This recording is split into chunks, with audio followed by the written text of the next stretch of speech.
BRICS é a sigla mais amaldiçoada no eixo Avenida Beltway, onde ficam várias instituições do governo dos Estados Unidos em Washington, Wall Street, e por uma razão de peso. A consolidação do BRICS é o único projeto orgânico de alcance global, com potencial para afrouxar a garra que o excepcionalistão mantém apertada no pescoço da chamada comunidade internacional. Assim sendo, não é surpresa que as três potências chaves do BRICS estejam sendo atacadas simultaneamente, em várias frentes, já faz algum tempo. Contra a Rússia, a questão é a Ucrânia e a Síria, a guerra do preço do petróleo, o ataque furioso contra o rublo e a demonização ininterrupta da tal agressão russa. Contra a China, a coisa é uma dita agressão chinesa no Mar do Sul da China e o fracassado ataque às bolsas de Xangai. O Brasil é o elo mais fraco dessas três potências emergentes crucialmente importantes. Já no final de 2014, era visível que os suspeitos de sempre fariam qualquer coisa para desestabilizar a sétima maior economia do mundo, visando uma boa velha mudança de regime.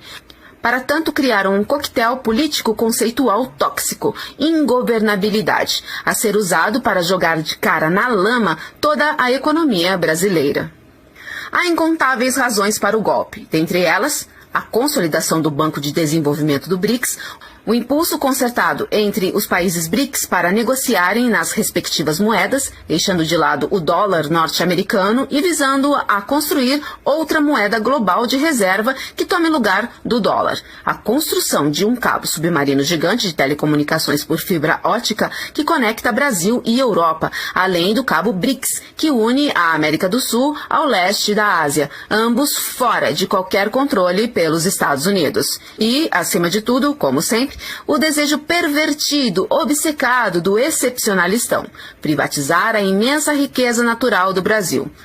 Mais uma vez, é o petróleo.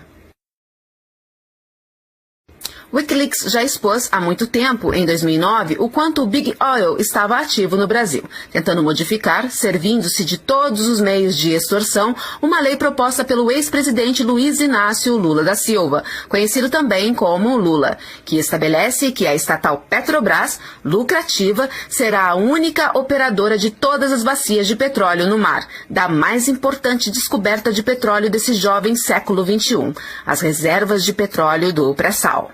Lula não só deixou à distância o Big Oil, especialmente ExxonMobil e Chevron, mas também abriu a exploração do petróleo no Brasil à Sinopec chinesa, parte da parceria estratégica Brasil-China, BRICS dentro de BRICS. O inferno não conhece fúria maior do que o excepcionalistão descartado. Como máfia, o excepcionalistão nunca esquece. Mas dia menos dia, Lula teria de pagar, como Putin tem de pagar por ter se livrado dos oligarcas cleptocratas amigos dos Estados Unidos. A bola começou a rolar quando Edward Snowden revelou que a Agência de Segurança Nacional dos Estados Unidos andava espionando a presidente do Brasil, Dilma Rousseff, e vários altos funcionários da Petrobras. Continuou com o fato de que a Polícia Federal do Brasil coopera, recebe treinamento ou são controladas de perto por ambos, o FBI e a CIA, sobretudo na esfera do antiterrorismo. E prosseguiu via os 2 anos de investigação da Operação Lava Jato, que revelou vasta rede de corrupção que envolve atores dentro da Petrobras, as maiores empresas construtoras brasileiras e político do partido governante Partido dos Trabalhadores. A rede de corrupção parece ser real, mas com provas quase sempre exclusivamente orais, sem nenhum tipo de comprovação documental e obtidas de trapaceiros conhecidos ou neo-mentirosos seriais que acusam qualquer um de qualquer coisa em troca de redução na própria pena. Mas para os procuradores encarregados da Operação Lava Jato, o verdadeiro negócio sempre foi, desde o início, como envolver Lula em fosse o que fosse. Chega-se assim à encenação espetacularizada à moda Hollywood na sexta-feira passada em São Paulo, que disparou ondas de choque por todo o planeta. Lula detido, interrogado, humilhado em público. Mas o Moro não precisaria ter mandado uma coerção da Polícia Federal na minha casa de manhã, na casa dos meus filhos, sabe? Na casa de companheiros como Paulo Camoto, como a Clara Ante, como funcionários do sindicato. Não precisava. Era só ter convidado. Lamentavelmente, eles preferiram utilizar a prepotência, a arrogância, num show e num espetáculo de pirotecnia. O plano A na Blitz, a moda Hollywood contra Lula, era ambicioso movimento para subir as apostas. Não só se pavimentaria o caminho para o impeachment da presidente Dilma Rousseff, que seria declarada culpada por associação, como também já se neutralizaria Lula, impedindo-o de candidatar-se à presidência em 2018.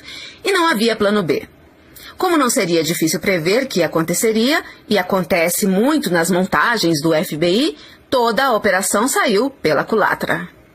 Lula em discurso aula, masterclass em matéria de discurso político, reproduzido ao vivo por todo o país pela internet, não só se consagrou como mártir de uma conspiração ignóbil, mas, mais do que isso, energizou suas tropas de massa. Até respeitáveis vozes conservadoras condenaram o show à moda Hollywood de um ministro da Suprema Corte a um ex-ministro da Justiça, que serviu o governo anterior aos do Partido dos Trabalhadores, além do conhecido professor e economista Bresser Pereira, um dos fundadores do PSDB, que nasceu como o Partido da Social Democracia do Brasil, mas virou a casaca e hoje é defensor das políticas neoliberais do excepcionalistão e lidera a oposição de direita. Bresser disse claramente que a Suprema Corte deveria intervir na Operação Lava Jato para impedir novos abusos. Os advogados de Lula, por sua vez, requereram à Suprema Corte que detalhasse a jurisprudência que embasaria as acusações assacadas contra Lula. Mais do que isso, um advogado que teve papel de destaque na Blitz hollywoodiana disse que Lula respondeu a tudo que lhe foi perguntado durante o interrogatório de quase 4 horas, sem piscar. Eram as mesmas perguntas que já lhe haviam sido feitas antes. O professor e advogado Celso Bandeira de Mello, por sua vez, foi diretamente ao ponto. As classes médias altas no Brasil, nas quais se reúnem quantidades estupefacientes de arrogância, ignorância e preconceito, e cujo maior sonho de toda uma vida é alcançar um apartamento em Miami, estão apavoradas, mortas de medo de que Lula volte a concorrer à presidência e vença em 2018. E isso nos leva, afinal, ao juiz mandante e carrasco executor de toda a cena, Sérgio Moro, protagonista da Operação Lava Jato. Ninguém em sã consciência dirá que Moro teve carreira acadêmica da qual alguém se orgulharia. Não é de modo nenhum um teoricista peso pesado. Formou-se advogado em 1995 numa universidade medíocre de um dos estados do sul do Brasil e fez algumas viagens aos Estados Unidos, uma das quais paga pelo Departamento de Estado, para aprender sobre lavagem de dinheiro. Juiz Moro literalmente transpôs a famosa operação da justiça italiana de 1990, Mani Pulite, mãos limpas, da Itália para o seu próprio gabinete e pôs-se a instrumentalizar os veículos da grande mídia brasileira e o próprio judiciário, para alcançar uma espécie de deslegitimação total do sistema político. Mas não quer deslegitimar todo o sistema político, só quer deslegitimar o Partido dos Trabalhadores, como se as elites que povoam todo o espectro da direita no Brasil fossem querubins. Assim sendo, não surpreende que Moro tenha contado com a Companhia Solidária, enquanto se desenrolava a Operação Lava Jato, do oligopólio midiático da família Marinho, o império midiático, o Globo, verdadeiro ninho de reacionários, nenhum deles particularmente inteligente, que mantiveram íntimas relações com a ditadura militar que, no Brasil, durou mais de 20 anos. Não por acaso, o Grupo Globo foi informado sobre a prisão hollywoodiana que Moro aplicaria ao presidente Lula antes da operação começar e pôde providenciar cobertura que efetivamente tudo encobriu, ao estilo CNN. Moro é visto por muitos no Brasil como um sub-Eliot Ness nativo. Advogados que têm acompanhado o trabalho dele dizem que o homem cultiva a imagem de que o Partido dos Trabalhadores seria uma gangue que viveria a sanguessugar o aparelho do Estado, com vistas a entregar tudo em cacos aos sindicatos. Segundo um desses advogados, que falou com a mídia independente no Brasil, ex-presidente da Ordem dos Advogados do Brasil, Moro é cercado por um punhado de procuradores fanáticos, com pouco ou nenhum saber jurídico, que fazem pose de Antônio Di Pietro, mas sem a solidez do procurador milanês que trabalhou na Operação Mãos Limpas. Ainda pior, Moro não dá sinais de preocupar-se com a evidência de que depois que o sistema político italiano implodiu, ali só prosperaram os Berlusconi.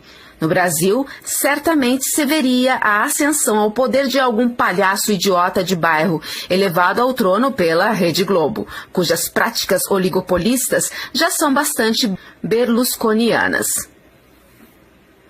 Pode-se dizer que a blitz à moda Hollywood contra Lula guarda semelhanças diretas com a primeira tentativa de golpe de Estado no Chile, em 1973, que testou as águas em termos de resposta popular antes do golpe real. No remix brasileiro, jornalistas globais fazem as vezes de pinochetes digitais, mas as ruas de São Paulo já mostram grafite que dizem "não vai ter golpe" e "golpe militar nunca mais". Sim, porque tudo nesse episódio tem a ver com um golpe branco, sob a forma de impeachment da presidente Rousseff e com Lula atrás das grades. Mas velhos vícios militares são duros de matar. Vários jornalistas próximos da Rede Globo e ativos agora na internet já conclamaram os militares a tomar as ruas e neutralizar as milícias populares. E isso é só o começo. A direita brasileira está organizando manifestações para o próximo domingo, exigindo, e o que mais exigiriam? O impeachment da presidente Dilma Rousseff. A Operação Lava Jato teve o mérito de investigar a corrupção, a colução e o tráfico de influência no Brasil, país no qual tradicionalmente a corrupção corre à solta. Mas todos os políticos e todos os partidos políticos teriam de ser investigados, inclusive e sobretudo, porque em todos os casos esses são os corruptos conhecidos há muito tempo, os representantes das elites comprador brasileiras.